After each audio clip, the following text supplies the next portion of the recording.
Selamat pagi Indonesia. Anda menyaksikan seputar Bali terkini pukul 10 waktu Indonesia Tengah. Komisi 1 DPRD Bali bersama Kepala Badan Lingkungan Hidup atau BLH Provinsi Bali, Gede Suwarjana, melakukan sidak ke peternakan babi yang membuang limbah kotoran ke Sungai Rangde di Jalan Kresak Sidakarya Denpasar sehingga sungai tersebut menjadi tercemar. Sidak dilakukan dalam menindaklanjuti adanya laporan masyarakat.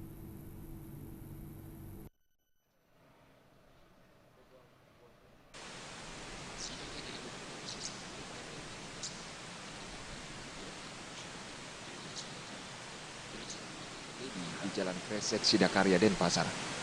Saat sidak berlangsung, pemilik usaha tidak berada di tempat, sehingga rombongan tidak bisa mendapat penjelasan langsung dari pemilik. Peternakan babi ini memiliki dua jenis usaha, yakni pembibitan dan penggemukan babi dengan jumlah mencapai 300 ekor. Dengan jumlah ternak sebanyak itu, peternak ini justru tidak dilengkapi tempat pengolahan limbah, sehingga limbah kotoran babi langsung dibuang ke Sungai Rangde tanpa diolah terlebih dahulu. Kenapa sungai dijadikan tempat membuang limbah kotoran babi? Saya juga ada habis pikir dengan pejabat di sekitar ataupun yang berwenang membiarkan ataupun mengizinkan sebuah pelanggaran terhadap tata ruang.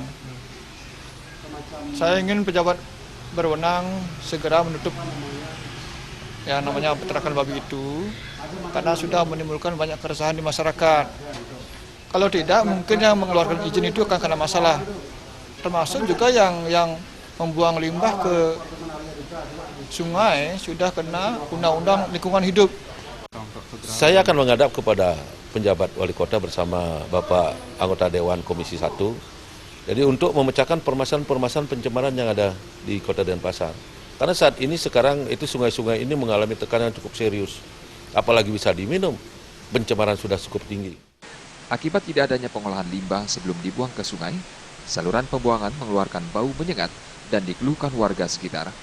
Keberadaan peternakan ini juga menyalahi tata ruang karena kawasan ini peruntukannya sebagai pemukiman. Alid Sidi dan Murahwirah, Bali TV. Pemirsa, demikian seputar Bali terkini kali ini. Nantikan informasi menarik kami dalam seputar Bali terkini 1 jam mendatang. Salam Indonesia.